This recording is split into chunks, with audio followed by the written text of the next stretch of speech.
సచివాలయం, ప్రగతి భవన్, కాళేశ్వరం ప్రారంభించి పూర్తి చేసినవి ఈ 4 చంద్రశేఖరరావు తెలంగాణ రాష్ట్రంలో. 1,50,000 కోట్ల రూపాయల అంచనాలతో మొదలుపెట్టిన కాళేశ్వరం 1,02,000 కోట్ల రూపాయల బిల్లులు చెల్లించండి కాంట్రాక్టర్లు. కాళేశ్వరం కట్టడం, కాళేశ్వరం కూడడం 3 సంవత్సరాలలో జరిగిపోయింది. 1,00,000 కోట్ల రూపాయలు గోదావరి పాలైపోయినాయి. ప్రగతి భవన్ ఆయన విలాసవంతమైన జీవితాన్ని సేదతీరడానికి మాత్రం ఉపయోగపడ్డది తప్ప గద్దరన్న లాంటి వాళ్ళని ప్రగతి భవన్ గేటు దగ్గర గంటల కొద్దీ ఎండలో కూర్చోబెట్టింది తప్ప పేద ప్రజలకు ప్రవేశం లేని, తెలంగాణ పేద ప్రజలకు ప్రవేశం లేని నిషేధాజ్ఞలు ఉన్న ప్రగతి భవన్ కేవలం చంద్రశేఖరరావు గారికి వారి కుటుంబానికి ఉపయోగపడ్డది తప్ప తెలంగాణ రాష్ట్ర ప్రజలకు ఏమైనా ఉపయోగపడ్డదా? ఈరోజు మేము కట్టినమని చెప్పుకుంటున్న సచివాలయం ఉమ్మడి రాష్ట్రానికే పరిపాలనను అందించి 23 జిల్లాలను దాదాపుగా 10 కోట్ల ఉమ్మడి రాష్ట్ర ప్రజలకు పరిపాలన అందించిన వసతులున్న నికార్సైన ఉమ్మడి ఆంధ్రప్రదేశ్ సచివాలయాన్ని కూలగొట్టి 2,000 కోట్ల రూపాయలు ఖర్చు పెట్టి కట్టిన సచివాలయం కేవలం కొడుకు రాజకీయ భవిష్యత్తు కోసం వాస్తును సరిదిద్దడానికే కూలగొట్టి కొత్తది నిర్మించిండు. కొత్తగా ఏమైనా ప్రజలకు ఆ సచివాలయం వల్ల అదనపు సౌలభ్యం ఏమైనా వనకూరిందా? అదనపు ప్రయోజనం ఏమైనా ఉన్నదా? ప్రభుత్వంలో సచివాలయం కట్టడం వల్ల నూతనంగా ఏమైనా ఉద్యోగాలు వచ్చినాయా? ఎవరికైనా ఉపాధి కానీ ఎవరికైనా భవిష్యత్ ప్రణాళికలకు ఆ సచివాలయం ఏమైనా పనికొచ్చిందా? కేవలం నీ కొడుకును ముఖ్యమంత్రిని చేయాలన్న ఆలోచనతో వాస్తు సరిగ్గా లేదని ఇంకా 100 సంవత్సరాలు సేవలు అందించగలిగిన భవనాలను కూల్చేసి ఎల్ఎన్టీ లాంటి సంస్థలు కట్టిన భవనాలను కూల్చి ఇప్పుడున్న సచివాలయం కట్టిన పేద ప్రజలకు ఆ సచివాలయం వల్ల అనాపైస ప్రయోజనం ఏమైనా వనగూరిందా?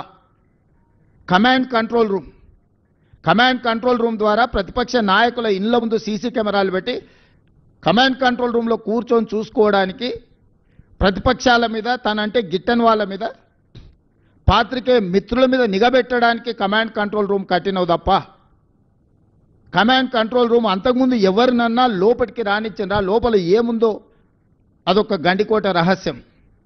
సద్దాం హుస్సేన్ ఆయన లాంటి వాళ్ళని 6 మందిని నకిలీలను తయారు చేసిండంట ప్రాణరక్షణ కోసం. ఎక్కడికి వెళ్ళినా వాళ్ళు ముందుగా వెళ్తే ఎవరు సద్దాం హుస్సేనో తెలియక ఎవరిని చంపాలనో ఆలోచన చేస్తారని భయంతోని, కుటుంబ సభ్యులు కూడా సొంత భార్య కూడా అత్యాయత్నం చేస్తుందనే భయంతో నకిలీ సద్దాం హుస్సేన్లను తయారు చేసి నమూనాలను పెట్టి ప్రాణభయంతోనే రక్షణ కల్పించుకున్నాడని మనం చాలా వార్తలు చదివినాం. ఇలా చంద్రశేఖరరావు గారు ప్రాణభయంతో తనను కాపాడుకోవడానికి ప్రగతి భవన్లో బుల్లెట్ ప్రూఫ్ అద్దాలు బాత్రూంలో కూడా పెట్టుకునే పరిస్థితి వచ్చింది. ప్రతి వాళ్ళ మీద నిఘబెట్టాలన్న, తొంగి చూడాలి ప్రైవేటు జీవితాలలో అని తండ్రి కొడుకుల ఆలోచనతోటి టెలిఫోన్ ట్యాపింగ్ కానీ లేకపోతే కమాండ్ కంట్రోల్ రూమ్ కానీ కట్టినరు. రైతుల కోసం 1,00,00,000 ఎకరాలకు నీళ్ళు ఇస్తామని చెప్పి 1,00,000 కోట్లు ఖర్చు పెట్టిన కాళేశ్వరం కూలిపోయింది. ఈ 10 సంవత్సరాలల్లా ఈ తెలంగాణ రాష్ట్రానికి ప్రయోజనం చేకూర్చే విధంగా ఏ ప్రణాళికలైనా కేసీఆర్, నరేంద్ర మోడీ గారు, కిషన్ రెడ్డి గారు, కేటీఆర్ గారు చేసిండ్రా? పోల్చి చూడండి. 10 సంవత్సరాల మా పరిపాలనను పోల్చండి, 10 సంవత్సరాల వాళ్ళ పరిపాలనను పోల్చండి, విశ్లేషించండి. మీడియా మిత్రులు మీరు పూర్తిగా ప్రణాళికబద్ధంగా ఒక్కొక్క డిపార్ట్మెంటుని అగ్రికల్చర్, ఇరిగేషన్, ఎడ్యుకేషన్, మున్సిపల్ ఇట్లా ఏ శాఖకు ఆ శాఖకు విడదీయండి. ఏదైనా ఒక ప్రణాళికతోని వీళ్ళు ఏమైనా వ్యూహరచన చేసిండ్రా? 16,000 కోట్ల మిగులు బడ్జెట్తో అప్పచెప్తే 8,11,000 కోట్ల రూపాయల అప్పుతోని మాకు అప్పచెప్పారు. ఏ ఒక్కరోజు కూడా భవిష్యత్ ప్రణాళికలను ఏమైనా రచించిండ్రా? హైటెక్ సిటీ పక్కన కట్టిన శిల్పారామం కూడా ఆనాడు మేము నిర్మించిందే.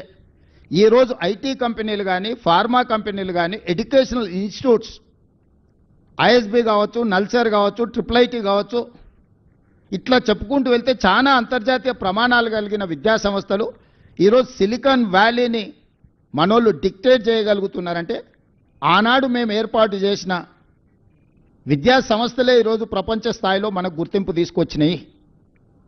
ఒక్క అదనపు ఎయిర్పోర్ట్ అయినా ఏమైనా తెచ్చిండా? మేం కట్టిన శంషాబాద్ అంతర్జాతీయ ఎయిర్పోర్టే తప్ప 10 సంవత్సరాలల్లో ఒక్క కొత్త రైల్వే లైన్ కానీ, ఒక్క కొత్త అంతర్జాతీయ ఎయిర్పోర్ట్ కానీ, పోనీ డొమెస్టిక్ ఎయిర్పోర్ట్ కానీ, లేకపోతే మనకు ఎలాంటి అభివృద్ధి కార్యక్రమాలు ఏమైనా తీసుకొచ్చిండ్రా వీళ్ళిద్దరూ? మనం ఇచ్చిన ఐటీఐఆర్ను రద్దు చేయడం తప్ప, ఏఐబీపీ ప్రాజెక్టుల కింద మనం ఇచ్చిన ప్రాజెక్టులను రద్దు చేయడం తప్ప, సాగునీటి ప్రాజెక్టుల మీద 6,000 కోట్ల రూపాయలు బ్యాంకుల ఎఫ్డీతోని జిహెచ్ఎంసీని అప్పచెప్తే ఈరోజు 10,000 కోట్ల రూపాయలు అప్పు ఉంది జిహెచ్ఎంసీ మీద. మరి కౌన్సిలర్లు వాళ్ళే గెలిచిండ్రు, కార్పొరేటర్లు వాళ్ళే గెలిచారు, ఎమ్మెల్యేలు వాళ్ళే గెలిచారు, ఎమ్మెల్సీలు వాళ్ళే గెలిచారు, ఎంపీలు వాళ్ళే గెలిచిండ్రు. మొత్తం పరిపాలన మీద 100% గుత్తాధిపత్యం వాళ్ళ చేతుల్లోనే ఉంది. ఎందుకు అభివృద్ధి చేయలేకపోయినరు? హైదరాబాదు దాహార్తి తీర్చడానికి ఏదైనా ఒక నూతన తాగునీటి పథకాన్ని 10 ఏళ్లలో వీళ్ళు మొదలు పెట్టినరా? పూర్తి చేసిండ్రా? మీరు ఒక్కసారి చెప్పండి. ఈరోజు కృష్ణానది జలాల నాడు చంద్రబాబు నాయుడు గారు మొదలు పెడితే phase 1, phase 2, phase 3 Congress party చేసింది. గోదావరి జలాలను ఆనాడు రాజశేఖర రెడ్డి గారు ప్రణాళికలు, కిరణ్ కుమార్ రెడ్డి గారు ప్రణాళికలు చేస్తే అవి పూర్తయినాయి. మెట్రో రైలు జైపాల్ రెడ్డి గారు, రాజశేఖర రెడ్డి గారు కలిసి హైదరాబాద్ నగరానికి మెట్రో తెచ్చిరు. ఆనాడు మెట్రో దేశంలోనే 2వ స్థానంలో ఉండే, ఇవాళ 9వ స్థానానికి పడిపోయింది. 10 సంవత్సరాలలో మెట్రోను 1 కిలోమీటర్ అయినా విస్తరించిండ్రా?